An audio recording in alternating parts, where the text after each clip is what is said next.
Assalamualaikum warahmatullahi wabarakatuh.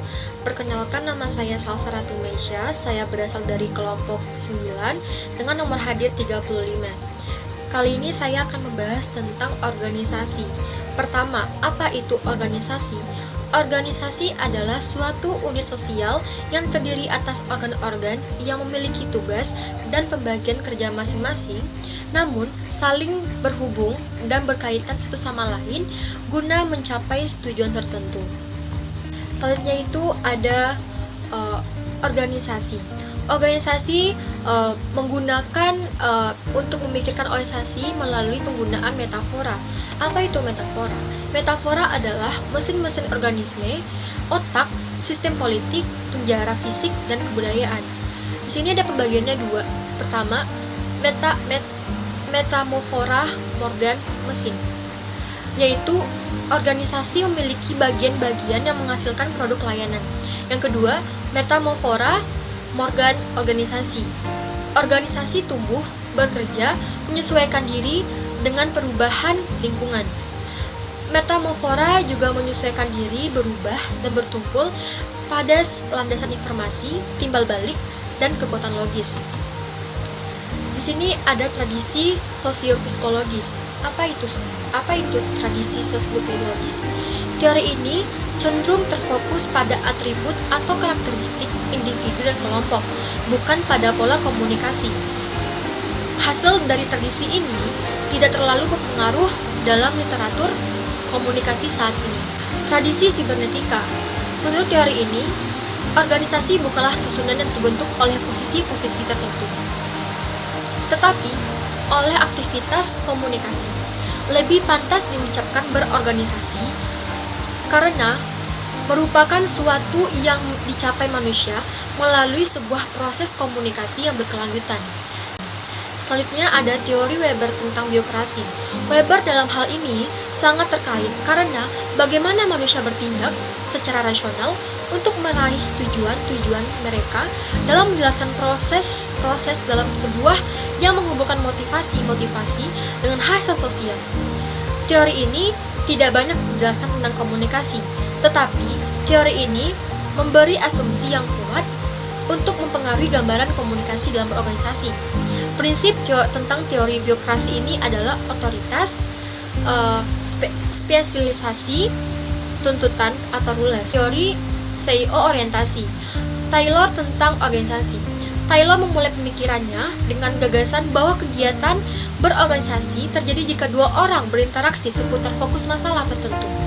Taylor menyebutkan bahwa proses ini dengan nama CEO orientasi. Gagasan bahwa dua orang berorientasi pada sebuah objek umum, yaitu seperti topik, isu, pemikiran, situasi, gagasan, tujuan orang lain, kelompok, dan lain-lain.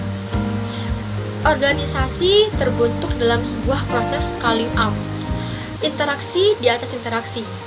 Taylor juga menggunakan analogi ubin yang dihubungkan untuk menyampaikan gagasan. Menurut Taylor, berorganisasi adalah sebuah proses sirkular dengan interaksi dan penafsiran yang saling mempengaruhi. Terima kasih. Teori yang saya akan bahas ada dua, yaitu teori jaringan dan teori strukturisasi. Yang pertama, teori jaringan.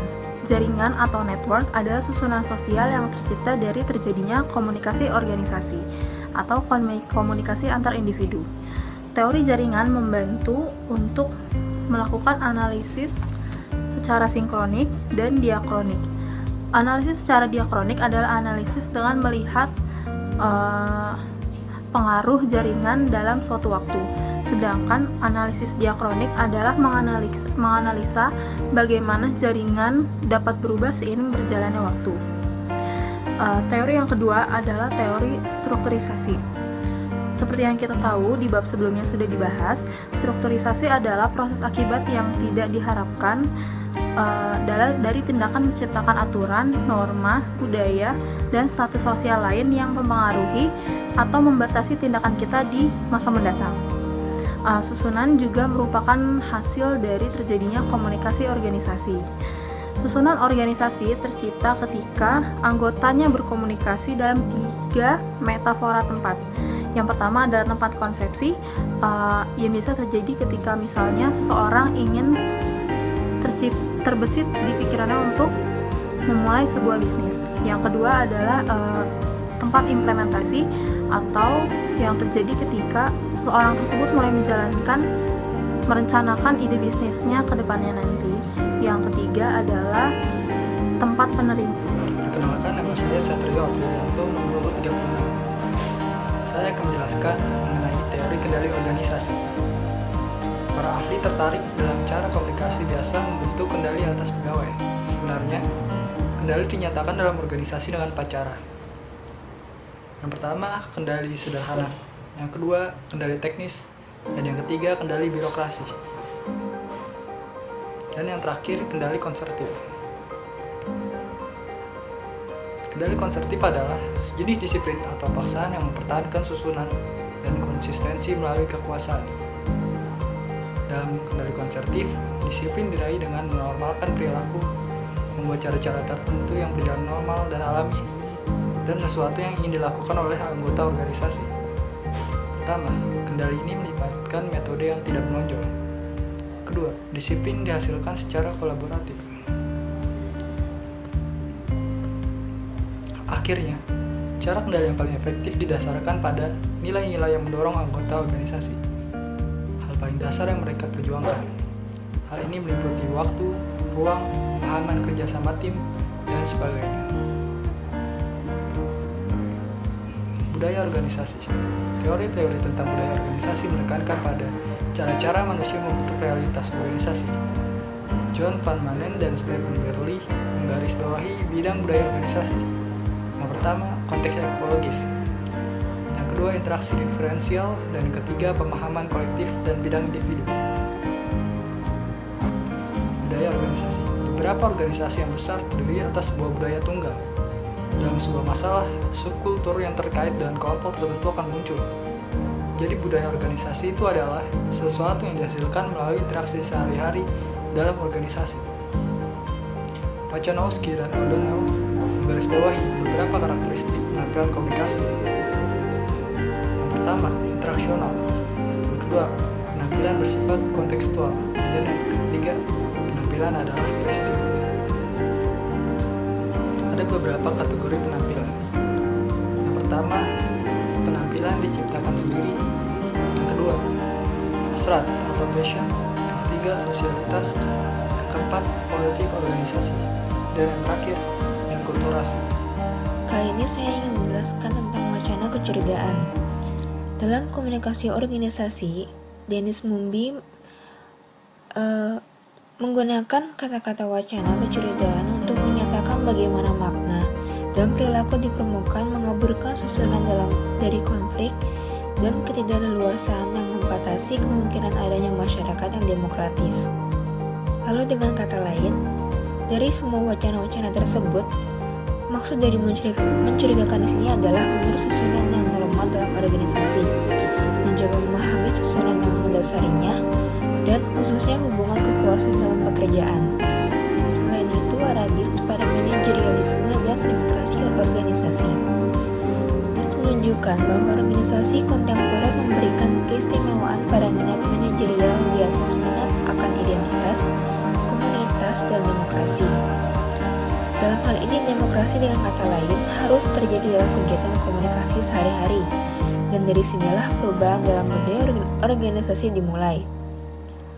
Wacana normal dalam organisasi menanamkan 4 dimensi dominasi, yaitu pertama naturalisasi, kedua netralisasi, ketiga legitimasi, dan keempat adalah sosialisasi. Dari keempat proses ini adalah yang menjadi dasar sebuah komunikasi yang menyimpang secara sistematis yang memberikan minat kapitalisme manajerial. Lalu berikut teori-teori yang memperluas gagasan ini. Yang pertama adalah organisasi dihasilkan melalui komunikasi. Yang kedua, kegiatan organisasi berguna untuk mencapai tujuan individu dan golongan. Yang ketiga, selain untuk mencapai tujuan, kegiatan komunikasi menciptakan pola-pola yang memengaruhi kehidupan organisasi. Keempat, proses komunikasi menciptakan karakter dan budaya organisasi. Yang terakhir adalah pola kekuasaan dan kendali yang muncul dalam komunikasi organisasi membuka peluang dan menciptakan batasan. Selain itu, ada gender dan ras dalam komunikasi organisasi. Sebuah kajian oleh John Ecker yang berpendapat bahwa organisasi dibentuk oleh gender. Ia mengatakan bahwa organisasi adalah formasi sosial gender. Ilmu pengetahuan ini mengubah perhatian dari isu gender dalam organisasi menjadi kajian gender dalam organisasi. Karya Robin Blair memperluas ketertarikan dalam kompleksitas kehidupan organisasional ini dan jalur-jalur ras, gender, dan kategori identitas lain yang berperan secara strategis dalam merespons berbagai lapis makna.